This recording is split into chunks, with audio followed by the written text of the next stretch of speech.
So then you end up with where we're at, where the legal institutions, on one hand, you could say that the laws have been eclipsed by the violence of society. To the extent that the laws, so we'll start with one, the laws were flawed to start with, based on things like the papal bulls and, other, colonial privilege. We'll go with that description.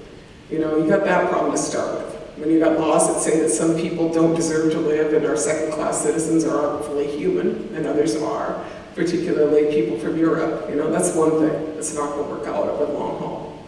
But then the second thing is like that the laws themselves have been eclipsed by the violence of our society.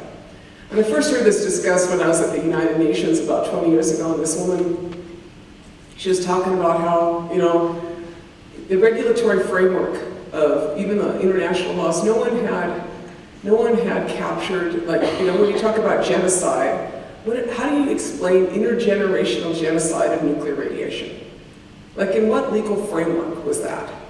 There was not a legal framework for the violence that we have created. The violence that we have created didn't have a legal framework. And so the laws are behind what the technology is, which is still where we're at. Fracking is a perfect example of that. We had no idea what we were doing, and no regulatory framework. So that, the systemic problems, the laws exceeded by the violence of society, foundationally flawed, and then finally, the situation where we're at today, which, I would assume, well, maybe I should make the assumption, but the fancy term for it is called regulatory capture, which is when corporations write all your laws. That's kind of where we got to today. And we could act as if that it is not true, but I'm going to just talk about the little case study that I'm dealing with at Standing Rock. Okay? So, to give you a little bit of a background, I told you that I spent a lot of time fighting stupid projects. I spent the past 4 years of my life fighting some Enbridge pipelines, right? Wasn't my plan. My plan was to, market wild rice, put up some wind turbines, a little solar, grow some cool food, ride my horses. That was a great plan. Does that sound like a great plan? That's like what Mike Wiggins is living right now. I just had to do that, Mike, Or I was teasing him about his fabulous life.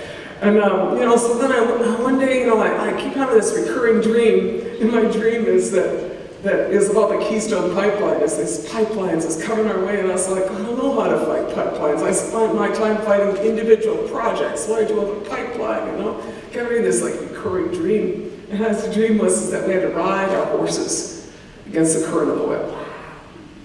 So I dreamed that about 4 years ago. I went out to Pine Ridge and I was talking to my friends. I said, I think that's about the Keystone XL pipeline. So I think you should ride your horses against the current of oil. It's super funny. A lot of people are non-native people, so you don't know how funny it is to have an Ojibwe woman tell a Dakota person what to do. It's totally impossible. I was like, I was thinking you might try this, They're just all really cool about it. They're like, good sister, we'll talk about that, lots of prayers, So, they said, good, we'll talk about that. I says, good. I says, I go home my reservation and waiting for them. I'm like, I'll help you do the press, I'll help you get some stuff organized, And I said, just let me know anytime now, like this, and I was waiting and I didn't hear nothing for long. Then all of a sudden they announced this damn pipeline called Sandpepper. And they went across the northeast corner of my reservation, next to the single largest wild rice bed. The only organically certified wild rice bed in Minnesota, and I think it is the largest wild rice bed in Minnesota. It's pretty, significant. It's called a traditional cultural property, our most significant, and for our people. And I was looking around, I was like, dang, that's not gonna work out. And then I'm looking around, I'm like, hey, who's got this? And I was like, dang. I said, I guess I gotta go brush off my, bad guy fighting outfit and go back out there, I was like, all ready for retirement. That's so damn bad. And then, so I started doing our work, which is, I go out first I inform our people because, I believe in informed consent. When people should actually know what's happening, not just drink the Kool-Aid and put their thumb mark on something, which is what 90% of all regulatory officials seem to do in this day and age. Just go ahead and do it because someone said that's a good idea. I was like, that's a really bad idea. You should actually know, What's their spill ratio? What's the history of the corporation? Where's this, how many barrels per day? Where's it coming from? Where's it going? Like, important thoughts. You know, important thoughts for regulators. So I started working on trying to inform our people about that, and got more and more vexed with the Enbridge Corporation, and single largest pipeline company in North America. And then next thing I know, then I'm trying to get non-Indian people of northern Minnesota involved, and a lot of them are probably your relatives, so mostly like Lutherans, Norwegians, Germans. My plan was to get the Norwegians mad, see if they start taking it up, and we did. We got them going on it. A lot of them are kind of awkward. Like, so a lot of you know, like the, extraterritorial treaty rights, the Floyd decision, the Mille Lacs decision, the 55, 54. There's like tensions that exist in northern Minnesota over this. I was like, guys, we gotta work together on this. We gotta work together because it's pipelines crossing everybody's territory. We all gotta drink the water. So, I show up a few meetings and there was that awkwardness, when you show up and they're like, oh, the Indians are here. And I was like, we gotta work on this. I'm just saying, that's what it's like. When you show up. I have to say, I've been in a lot of uncomfortable situations, and I'm like, time to get together, guys. So, I started working on that, and then, meantime, I went out and bought myself a horse trailer, and my kids are like, Mom, you don't even have a truck to pull the horse trailer. I was like, well, what's going to happen? The creator of Craigslist will provide me all answers. So that's what I did. And I put my horse trailer on Craigslist and my truck on Craigslist, and I'm good, go. And next time, and then those Dakotas call me back and say, of course, they wait till the last minute and say, yeah, we're going to ride the pipeline. I says, well, we're going to ride first. So I started riding these pipelines. And, I'm a horsewoman with little age. Like, I like to ride, but nothing like my Dakota brothers and sisters. I'm like, I can ride, okay? So I started riding, and I summed up every Ojibwe I knew, which was like not that many on the riding department. So we started riding, and so for 4 years we rode that proposed route. We also rode the Keystone XL route. And I'd have to say is that I went to every regulatory hearing. I was like high-fiving Enbridge on the way in. By the time I got there, we was on such close terms. It's like, hey guys, you there? Hey, how's it going? How's that pig doing? You guys know what a pig is? Pipeline inspection gauge? Pipeline inspection gauge is called PIG. That's their main mechanism of protecting you as a pig. Just want to let you know, in case you're wondering what the protection thing is, called PIG. Pipeline inspection gauge. So I was like, how's pig in these days? That's the kind of stuff you can ask when you're chums with Enbridge. I could say, how's that? I was wondering about pigging up there. But anyway, they just get really vexed at me, because I, give them some heck, and I go in there. But, they take themselves way too seriously. Because it is pretty ridiculous, their whole proposal. That cathodic shield. You guys would follow the cathodic shield? That's like the cloak of invisibility that protects you from pipelines corroding. The cathodic shield. I was like, the cathodic shield? How's the cathodic shield these days, guys? So you guys gotta get to know this. I'm like pipeline trivia queen at this point. 4 years into it, I know all about all kinds of stuff, We're gonna, actually, I was trying to have a competition between Honor the Earth and 350.org, pipeline trivia. Pipeline Jeopardy. That's what it calls it. So if y'all want to do it, I'm trying to set it up, but stay tuned, because we think of doing it in some bars. You know what I'm saying? So you could drink and try to play pipeline. Y'all up for this. You're from Wisconsin, right? This is like the kind of thing y'all do, right? All right. Oh, I know I'm supposed to get a formal lecture, but there's so many fun things you can do in this process. But anyway, so I go to these hearings, and I did due diligence in the process. And in due diligence in the process, we had to face the state of Minnesota that did not want to consult with tribes.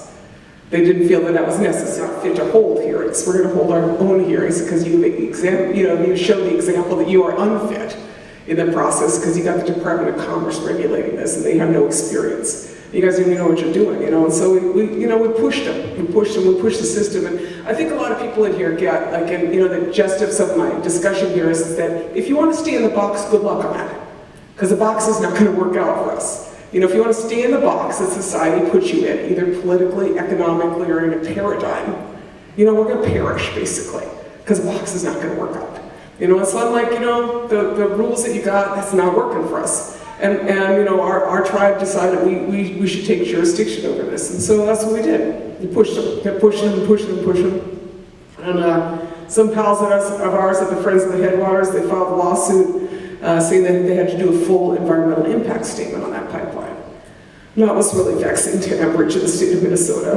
They were like, they had to go through this whole thing. They appealed it twice. The state of Minnesota appealed being forced to do an EIS. I was like, you guys, You know, this is not 1930 when you get to burn us out of our villages, which is what they did to our people. This is not 1930.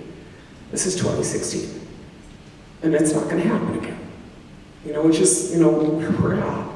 And so we pushed them. We pushed them. And we finished our ride this summer, our 4th ride on the pipeline. It was a prayer, you know, praying. We rode in a fourth ride. We finished in, right after Bill and Julie finished their walk across Wisconsin on the proposed route, or the Route 66 there. But I finished our ride, and one day after we finished our 4th horse ride on the proposed Enbridge route, they announced the cancellation of Sandpiper. That's all I want to say. I'm not saying that, you know, there's a lot of things that make change. Keep your spiritual practice strong. Keep your faith strong. And work like hell in the system and work like hell out of the system. You know, because you got to change the paradigm that they're in. You know, and that's what I know is that how that happened. But, you know, what I know is that, you know, we defeated the pipeline, and then they Enbridge announced that they purchased 1/3 of Dakota Access Pipeline, which is the one that crosses the Standing Rock Reservation, or is proposed to cross just north of Standing Rock. So I thought to myself, you know, like probably all you would have thought, you know, I was like, geez, I thought someone had that one. You know, I thought someone was on that. I was busy here, you know, hope y'all have that. And I was like, good luck. And I was like, no, it's not gonna work, I gotta go out there. So I have recalibrated my entire schedule in my organization. I have 2.5 people out there at Standing Rock. Paul Demaine's on my board, he approved it, right? Okay, we're good. You know, what are you gonna do? You're in a national organization and you're looking at this epicenter of a pipeline battle that just moved west, and they are, you know, we're not prepared for that. We're not prepared for that. And so, you know, I gave Enbridge some heck over that. I actually told Enbridge that I felt like they cheated on us.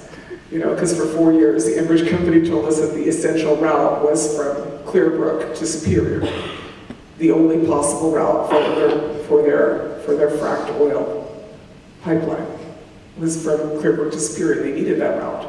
I know that they say those things to y'all too. It's kind of like if like one guy is dating 5 women and he tells them all different stories. I said, you guys cheat on us. Here, you told me that was the route you needed, and now you jumped over there to North Dakota. So I said to him in a meeting, I said, so how's it going in North Dakota, guys? And they sort of looked down, and I said, yeah, you didn't think it was going to go on, did you? I said, no. So I said, good luck, guys. So then I move out there, you know. I've been out there, I just come from there, you know, this morning. I left this morning early, around 4:30 or something like that, some really super early time. And so what we're seeing right now out in North Dakota is really an intersection of social and legal and economic and ecological crises. That's what you're seeing. And, you know, I wasn't prepared. And, you know, I'm coming out there doing a quick study on it, but I'm just going to tell you kind of what I'm thinking about this, because it's something that a lot of us are seeing, you know, out there. And what I want to say is that, you know, how you know that you got a problem in civil society, and it's not the first time you have this problem, but when you have a mine-resistant anti-personnel carrier on a dirt road in North Dakota, you got a problem. You got a problem. You know, when you got all those automatic weapons, oh, that's right, those 35 officers from Wisconsin, right? I was like, your governor is just hateful, huh? That was like crazy, you know, because like, you know, North Dakota is like a pariah. It's a pariah, but you know, I was like, wow, Wisconsin, you know, a lot of other people wouldn't send their cops out there, but Wisconsin, you betcha. So I didn't actually see like the Dane County Sheriff out there, but I seen a lot of other sheriffs. I was like, I didn't know this was West Fargo. You know, it's like right up there in the middle of the reservation. And so when you see that, you know, you got a problem. This is not the first time we've seen that, because I've been watching it. I mean, you guys had it up there in the battle on GTAC. You had semi-automatic weapons trained on you, right? You know, and then I seen it about a year before up in New Brunswick. And I see the Indian man, a Mi'kmaq man, standing in a field with a sniper pointed at him. You know, and I was like, that to me marks a crisis in civil society. When you've got weapons trained on people, whether they're Canadians or Americans or Indigenous people in North America. Like, I feel like I didn't sign up for that. I inherited living in this first world country that's supposed to have some semblance of human rights and civil rights. I'm not living in Palestine.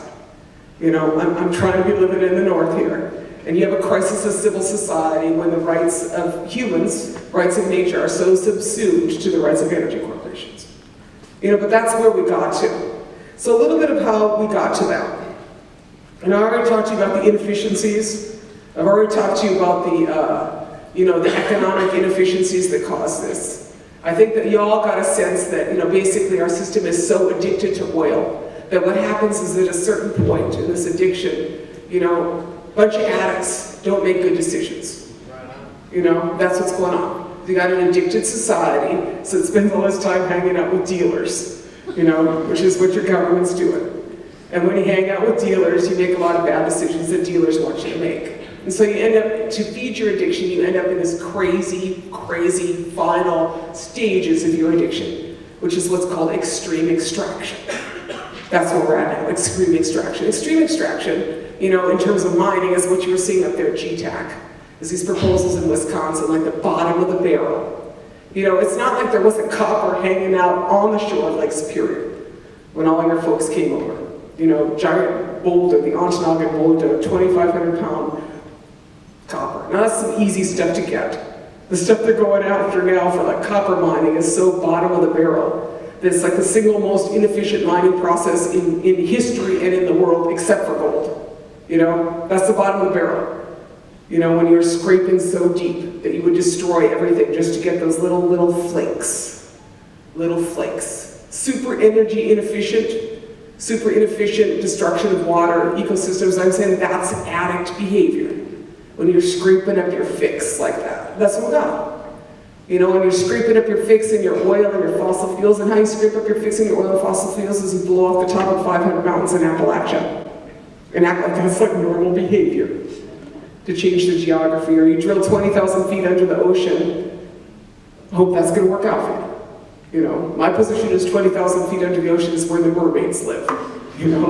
That's where they should be. And the things that are in the deep, they should be in the deep. We shouldn't be down there. That's their world. Shouldn't go down there. It's like the boundaries that humans have to live within. As the Creator didn't put us 20,000 feet under, so I don't think that's our place. Let's just stay where in our own little place, right? And it don't work out when you got that Deepwater Horizon up in Alaska. Is that what that was? That was a crazy plan. They couldn't even get their damn thing to work to start with.